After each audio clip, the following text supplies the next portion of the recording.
जननी जन्म सौख्यानां वर्धनी कुलसंपदां पदवी पूर्व पुण्यानां लिख्यते जन्म पत्रिका गजाननं भूतगणादिसेवितं कपित्थजम्बो फलसारपक्षितम् उमासुतं शोकविनाशकारणं नमामि विघ्नेश्वर पादपङ्कजं नीलाञ्जन समाभासं रविपुत्रं यमागर्जं छायामार्ताण्ड सम्भूतं तं नमामि शनीश्वरं काहध्वजाय विद्महे खड्गहस्ताय धीमहि तन्नो मन्द प्रचोदयात्. உலகெங்கும் வாழக்கூடிய நெக்ஸ்ட் ஜென் நேயர்கள் அனைவருக்கும் வணக்கம். நான் உங்கள் டாக்டர் வி ராஜ்குமார் சிவாச்சாரியார் பேசுகிறேன்.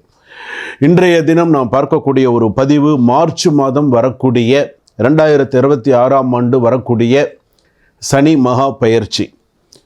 எல்லாருக்கும் ஒரு சந்தேகம் இருக்கும், சனி பயிற்சி முடிஞ்சிடுச்சு சார் அப்படின்னு. இல்லை, வாக்கியம் வஞ்சகப்படி நம்ம திருநள்ளாருடைய கணக்குப்படி, திருநள்ளார் ஆலய கணக்குப்படி, வாக்கிய பஞ்சாங்க முறைப்படி விசுவாசு வருஷம் மாசி மாதம் 22ஆம் தேதி 6/3/2026 வெள்ளிக்கிழமை நாழிகை 4:51 காலை 8:26 மணிக்கு புரட்டாதி நட்சத்திரம் 3ஆம் பாதம் கும்பராசியிலிருந்து புரட்டாதி நட்சத்திரம் 4ஆம் பாதம் மீனராசிக்கு சனி பகவான் பிரவேசிக்கிறார். இதுதான் நிதர்சனமான உண்மை. அப்போ அந்த மீனராசிக்காரர்கள்லாம் எப்படி இருக்கணும், அப்போ இருக்கக்கூடிய கிரக கட்டங்கள்லாம் எப்படி, அப்படி இருக்கக்கூடிய கிரக கட்டங்கள் அப்படின்னு எடுத்துக்கும் போது மேஷம் ரிஷபம் மிதுனத்தில் குரு வக்கரமாக இருக்கும், கடகம் சிம்மத்தில் கேது, அன்றைய தினத்தில் சந்திரன் கன்னியாரத்தில் இருக்கார், கன்னியா ராசியில் இருக்கார்.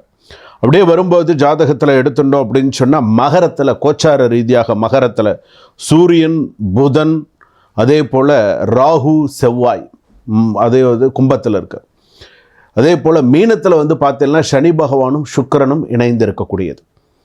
ஸோ இதுதான் பார்த்திங்கன்னா அன்றைய தின காலகட்ட அந்த காலகட்டம், அந்த சனி பயிற்சி அன்னைக்கு இந்த கிரக கட்டங்கள் அப்படிங்கிறது இதுதான். அப்படியே இருக்கக்கூடிய காலகட்டத்தில் எந்தெந்த ராசிக்கு நல்லா இருக்குது, எந்தெந்த ராசிக்கு சரியாக இல்லை அப்படிங்கிறத நம்ம பார்க்க போகிறோம்.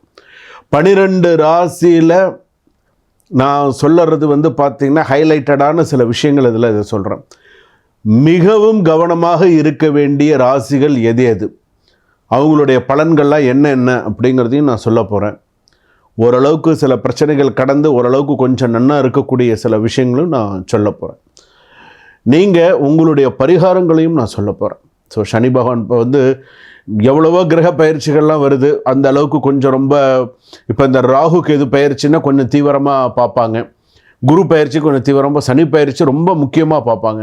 ஏன்னா 30 வயசு ஏழரை சனிங்கிறது 30 வருஷத்துக்கு ஒரு தடவை ஒரு ராசிக்கு அப்படின்னும்போது ஏழரை சனி, பொங்கு சனி, மங்கு சனி, பாத சனி, அஷ்டம சனி, அர்த்தாஷ்டம சனி, கண்டக சனி இப்படி இருக்குது.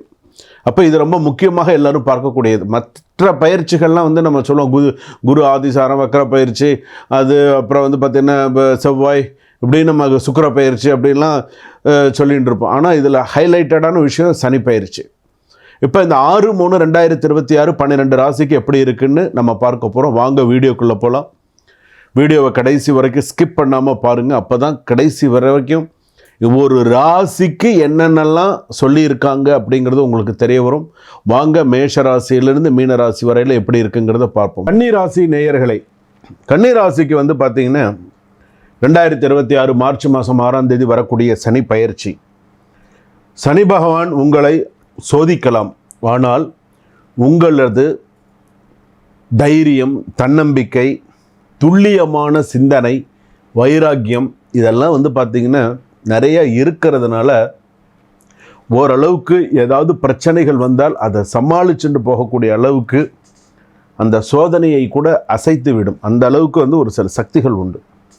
இந்த சனி பயிற்சி அப்படின்னு சொல்லும்போது இந்த ராசிக்காரர்களுக்கு ப்ரொஃபஷ்னல் அப்படின்னு சொல்லும்போது, ப்ரொஃபஷ்னல் அதாவது வேலை, நேரம், பணம், குடும்பம், சில விஷயங்கள் அப்படின்னு எடுத்துக்கொள்ளும்பொழுது புதிய பொறுப்புகள் எல்லாமே ஸ்லோவாக தான் வரும். ஸ்லோவாகினாலும் நீங்கள் எடுத்த முடிவுகள் லேட்டர் ஹியூஜ் ஸ்டெபிலிட்டி கொடுக்கும். Patience is your key.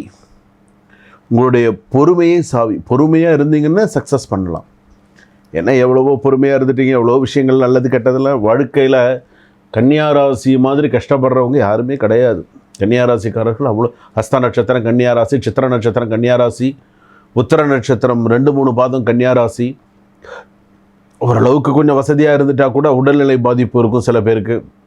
திருமணத்தினால் திருமணத்தினால சில பேருக்கு நிறையா பிரச்சனைகள், இப்படியே நிறையா இருந்தது. இதில் பாசிட்டிவ் நெகட்டிவான விஷயங்கள் என்ன? பாசிட்டிவான விஷயங்கள், சேவிங்ஸ் இம்ப்ரூவ் ஆகும், ஓரளவுக்கு கொஞ்சம் கொண்டு போவீங்க. ஹிடன்ஸ் டேலண்ட்ஸ் ஷைன் ஆகும். ரிலேட்டிவ் சப்போர்ட்ஸ் எல்லாம் நிறையா இருக்கும். நெகட்டிவான விஷயங்கள், ஓவர் திங்கிங் இருக்கக்கூடாது, மைண்டு ப்ரெஷர் இருக்கக்கூடாது, டைஜஸ்டிவ் இஷ்யூஸ் இருக்கும். ஒர்க்கு சம்மந்தமான சில விஷயங்கள் எடுத்துட்டோம் அப்படின்னு சொன்னால் புதிய ப்ராஜெக்ட் எல்லாம் டிலே ஆகிறதுக்கு வாய்ப்பு இருக்குது. சில பேருக்கு வந்து பார்த்திங்கன்னா எக்ஸ்ட்ரா ஒர்க் நிறைய செய்ய வேண்டிய சூழ்நிலைகள் இருக்கும். பிஸ்னஸில் new customer entry slow but profit ஸ்டேபிளாக இருக்கும். ஃபேமிலியில் எடுத்துட்டோன்னா மேரேஜ் லைஃப் சில விஷயங்கள்லாம் எடுத்துட்டோன்னா குடும்பத்தில் கிளாரிட்டியாக பேசினால் பிரச்சனை இல்லை. எல்லாத்துலேயுமே கிளாரிட்டியாக கரெக்டாக பேசிட்டிங்கன்னா பிரச்சனை இல்லை. பார்ட்னருக்கு ஹெல்த் கேர் தேவையான காலம். Marriage talks delay but positive outcome இருக்கும். மேரேஜ் எல்லாம் கண்டிப்பாக நல்லபடியாக கூடி வரும். வண்டி வாகனங்களில் கவனமாக இருக்கணும். மறைமுக பிரச்சனைகள், மறைமுக எதிரிகள் இருப்பாங்க, கவனமாக பார்த்து கவனமாக இருக்கணும். மிஸ் அண்டர்ஸ்டாண்டிங்ஸ்லாம், லவ் ரிலேஷன்ஷிப்பில் இருக்கிறவங்களுக்குலாம் மிஸ் அண்டர்ஸ்டாண்டிங்ஸ்லாம் கிளியர் ஆகும். எமோஷனல் சப்போர்ட்ஸ் தேவை. பார்ட்னருக்கு மோர் எமோஷனல் சப்போர்ட்ஸ் தேவை. அதாவது பாஸ்ட் லவ் கான்டாக்ட் அவாய்ட் செய்யவும். இதற்கு முன்னாடி லவ் ஃபெயிலியர் ஆகி அந்த மாதிரி திரும்ப இப்போ நீங்கள் கல்யாணம் ஆகி செட்டில் ஆகிட்டீங்க அப்படின்னு சொன்னால் திரும்ப பாஸ்ட் லவ் வந்துன்னு அக்செப்ட் பண்ணாதீங்க, தேவையில்லை. அதே போல் சொத்து வாங்கலாம், டாக்குமெண்ட்ஸ் ப்ரூஃப் செக்அப் பண்ணிக்கோங்க. அன்னெசரிலி எக்ஸ்பென்ஸ் கட் செய்ய உகந்த நேரம் இது. தேவையில்லாத செலவில் கட் பண்ணிவிடுங்க, வேண்டாம், அது தேவையில்லை. சேமிக்க பழகிக்கோங்க. Long term investments is favourable for you. Students, educations அப்படின்னு நம்ம எடுத்தோன்னா ஸ்டடீஸில் இம்ப்ரூவ்மெண்ட்ஸ்லாம் ஸ்லோவாக இருக்கும். டெக்னிக்கல் சப்ஜெக்ட்ஸ் எல்லாம் பெட்டராக இருக்கும். அதே போல் எக்ஸாம்ஸ் நெக்ஸ்ட் மந்த் அந்த இதில் வரக்கூடிய மந்தில் வந்து பார்த்திங்க அப்படின்னு சொன்னால் ஓரளவுக்கு ஃபேவரபுளாக இருக்கும். கோர்ட் மேட்டர்ஸ்லாம் ஃபேவரபுளாக இருக்கும். ப்ராப்பர்ட்டி டிஸ்பியூட்லாம் வந்து ஸ்லோ செட்டில்மெண்ட் ஆகும். லோன் கேஸ் எல்லாமே விட்ரால் சான்சஸ்லாம் நிறைய நல்ல விஷயங்களாக இருக்கும். அதே போல் உடல்நிலை பாதிப்பு அப்படின்னு எடுத்துக்கும் போது ஸ்டொமக் இஷ்யூ இருக்குது, நர்வஸ் வீக்னஸ் இருக்குது, ஐ ரேஷன் இருக்குது, கண் சம்மந்தப்பட்ட பாதிப்புக்கள்லாம் நிறையா இருக்குது.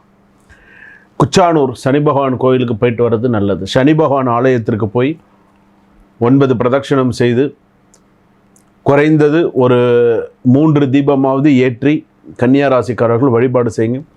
உடல் ஊனமுற்றோர்கள், கொஞ்சம் ஃபேமிலியில் கஷ்டப்படுறவங்களாம் இருந்தாங்கன்னா அன்னதானம், ட்ரெஸ்ஸு, போட்டுக்கக்கூடிய துணிமணி இதுக்கெல்லாம் உதவி செஞ்சுங்கன்னா நல்லது. அந்த மாதிரி இருக்கிற பர்சனாக பார்த்து கொண்டு கொடுங்க. உங்கள் கைனால் கண்ணு தெரியாதவர்கள் இந்த மாதிரி இருக்கிறவங்களுக்குலாம் உங்கள் கைனால் பார்த்து நீங்கள் கொடுத்தீங்கன்னு சொன்னால் அது உங்களுக்கு பெரிய அளவில் நிறைய நல்ல விஷயத்தை உங்களுக்கு கொடுக்கும். ஓவரால் எடுத்துடணும் அப்படின்னு சொன்னால் 70% மேலே நல்லா இருக்குது. 70% மேலே நல்லா இருக்குது. கூடியமான வரைக்கும் உங்களுடைய கஷ்டத்தை யாரிடமும் பகிர வேண்டாம், சரிங்களா? வாகனத்துலலாம் கவனமாக இருங்க. வண்டி வாகனத்தில் கவனமாக இருங்க. யாருக்கிட்டையும் கன்னியாராசிக்காரர்கள் பொறுத்தளவுக்கு யாருக்கிட்டையும் வாக்கு கொடுக்க வேண்டாம். இதை செய்கிறா இதை பண்ணுறான்னு சில பேர் பேரை கெடுக்கிறதுக்குன்னு வருவாங்க. ஸோ தைரியமாக இருங்க, தன்னம்பிக்கையோடு இருங்க, சக்ஸஸ் பண்ணுங்கள். சுபம். வாழ்க வளமுடன்.